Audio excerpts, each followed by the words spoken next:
Are you looking to buy your first iPad? Perhaps you want to replace your existing iPad. Either way, I can guarantee you're a little bit confused about which one to go for. I don't blame you, but I've got you. Welcome back to Ellis Reviews, and thank you for subscribing if you have. If you haven't, the button is just down there. The iPad lineup in 2021 is a bit confused, I think. I'm therefore not surprised at all if you're confused about which one to go for. So in this video, I'm going to help you find the right iPad for you, and you'll be glad to hear that once you strip away all the strange naming conventions, the weird chip choices, and all the numbers surrounding these iPads, it's actually quite straightforward. First things first, iPad mini. Now, a little disclaimer, this is not the current iPad mini. This is actually, I think, the first generation iPad mini, so it's pretty old. Basically, the iPad mini that you buy now looks pretty much like this. It's the same size, pretty much. The screen is, I think, slightly bigger, possibly, but it's still this form factor. But it's great. I love the iPad mini, I always have done. I think the main reason for that is its size, really. If you're the sort of person who does a lot of reading, it's a very compelling alternative to, for example, the Kindle. Although it's more expensive, you get a lot more for your money, obviously. It's just a great device to consume content on. It's just really, great size compared to, for example, the massive 12.9-inch iPad Pro, which I'll get to later. The iPad mini is just a lovely size, and it sits very nicely between the biggest iPhone you can get and the kind of 10-ish inch size of a normal regular iPad. It's just a lovely, considerate size. Now, the current iPad mini that you can buy has the A12 Bionic chip in it, which is really fast, and it also supports the first generation Apple Pencil, which makes it quite an interesting little note-taking device. However, I wouldn't buy one at the moment, and the reason for that, it's $399, so it's not cheap. And at the moment, although we have to be careful with rumours, which I've talked about previously, there's a lot of rumours surrounding a redesign for this, and the idea being that we're going to see a kind of iPad Air-like redesign where they get rid of most of the bezels, and it might have Touch ID in the power supply, possibly Face ID. Ideally, it will be made compatible with the second generation Apple Pencil, which is roughly about 1 billion times better than the first one. So if you're hankering after an iPad mini, unless you really need one now, wait. I think we'll see a update of some description before the end of the year. Thankfully, you do have some other options. Now, this is the 8th generation iPad, and it's about the most iPad-looking iPad that Apple supply at the moment. And the reason I say that is because it looks like the old traditional iPad, because it is. It has the big bezels, it has Touch ID, and that's it. And it's incredibly affordable. Now, this one was very kindly sent to me by majormobiles.com, who I massively recommend if you want to grab yourself a well-priced brand new piece of Apple gear, like the iPad 8th generation. They are great. Really simple ordering process. This was £274 at majormobiles.com. However, even if you go direct to Apple for some reason, it's only £329. You can't get a cheaper brand new iPad than this. Now, I was skeptical about this iPad because of the way it looks. If you compare this against the new 4th generation iPad Air, for example, this looks like a much newer, exciting device because it's a new design. But when I started using this, I was pleasantly surprised. And again, it's because of that price. This was £274. Remember, you're getting the A12 Bionic processor in this as well. It's also compatible with the first generation Apple Pencil, and you can even attach it, if you want, to a keyboard because it has the kind of magic, whatever that is, data connection thing that you can add to a Apple keyboard. So you can turn it into like a little mini iPad Pro if you want to. It's such good value. And do the bezels matter? No. Does the fact that it has Touch ID matter rather than Face ID? No. It's thin, it's light, the screen is great. It's such a good option. If you want an iPad, but you don't want to spend Apple money on getting one, this is unbeatable. Now, if you want to get one and you want to save even more money on the asking price for it, head over to majormobiles.com, grab yourself an iPad 8th generation and use the code Ellis at checkout. In doing that, they'll give you £10 off. What's not to like? Now, the iPad Air has always had this kind of middle ground position in the iPad lineup. So at the top, you've got the iPad Pro, the bottom, you've got these kind of traditional old iPads and the iPad mini. This has always sat in the middle, and originally it was all about being light and airy.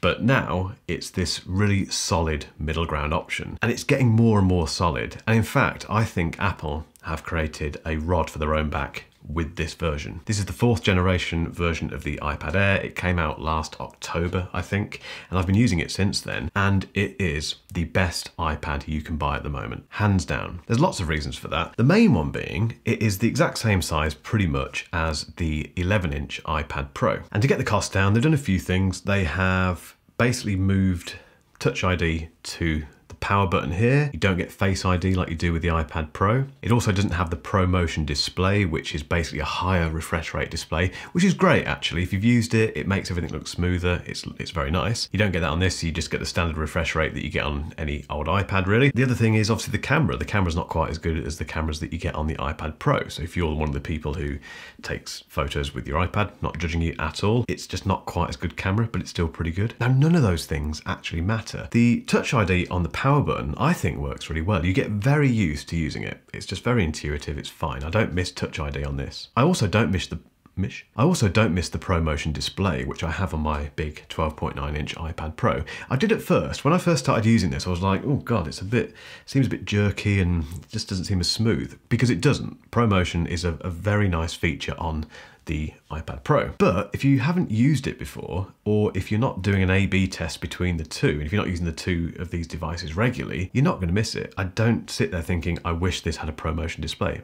It just doesn't come into my mind. Now, the other thing this obviously doesn't have is the M1 chip. Instead, it has the A14 Bionic, which I think is the generation before the M1 chip that is now in the iPad Pro, but it doesn't make any difference at all. Unless you're doing stuff on your iPad that needs that M1 chip, I still don't know what that is. You're just not going to notice any performance degradation in this at all. It's just so fast. I don't know what Apple were thinking when they made this, because I cannot recommend any other iPad. If you've got a fairly decent budget to spend, I wouldn't say get the iPad Pro, unless you want a bigger screen, which I'll come on to. I would say get the 4th generation iPad Air, because it's the best iPad Apple has ever made. It even supports the 2nd generation, if you put it on the right side, the 2nd generation pencil, which is an awesome Apple Pencil. It's just got everything going for it.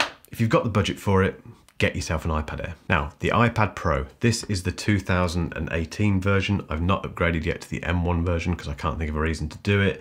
And it's the 12.9-inch screen. Now, I've got a question for you. No, in fact, I've got 2 questions for you about the iPad Pro. The first one is, are you the sort of person who wants to have that nice warm fuzzy feeling that you've got the best device money can buy? And the second question is a 12.9-inch iPad screen more appealing to you? Now, if you answered yes to both or one of those questions, then the iPad Pro 12.9-inch is 100% for you. It's a brilliant, brilliant tablet. Let me just get it out of this keyboard case. I didn't mention earlier, actually, that the iPad Air is also compatible with the Magic keyboard case, making it even better. But I'll stop going on about that iPad. We're talking about the Pro now. So if I get the 12.9-inch Pro out of its case, it's great. I love this iPad, and at the moment I use it mainly for photo editing. I put photos onto Lightroom on the Mac behind me, and then I edit them on Lightroom on this. And I do that because the screen is lovely, and I love the fact I can do it with the pencil. The screen is great. That's the key selling point, I think, with the 12.9-inch iPad Pro. Okay, the new one has the M1 chip in it. So again, if you want that feeling that you've got the best possible iPad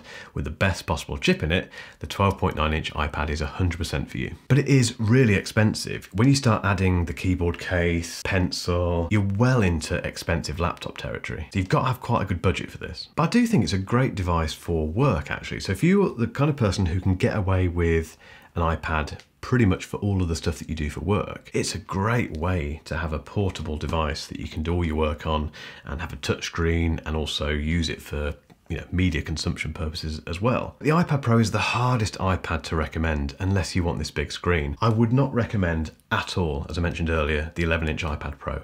I don't see the point of that while, sorry to mention it again, while the iPad Air 4th generation exists. There's just no reason to buy that 11-inch Pro. And I would only buy this big one if you have a genuine reason for this big screen, because it's unwieldy as an iPad in the traditional sense. So if you just use your iPad to browse the web, perhaps do a bit of email and read the news and stuff like that, it's a little bit unwieldy. Lying in bed using this is just a bit too big. But if you do want that big screen, get the 12.9-inch. Don't bother with the 11-inch, get the iPad Air. Simple. I really hope that helped, and if you've got any further questions about which iPad to get, just pop them into the comments and I'll do my best to get back to as many as I can. Now, I've referenced the M1 iPad Pro quite a bit in this video, I'm conscious of that. I have done another video about this where I go into more details about why I'm disappointed with that iPad and what I'd like Apple to do to make more use of it. So if you want to watch that, keep watching for a link to that video. But in the meantime, as always, thank you so much for watching, and I'll catch you in the next video.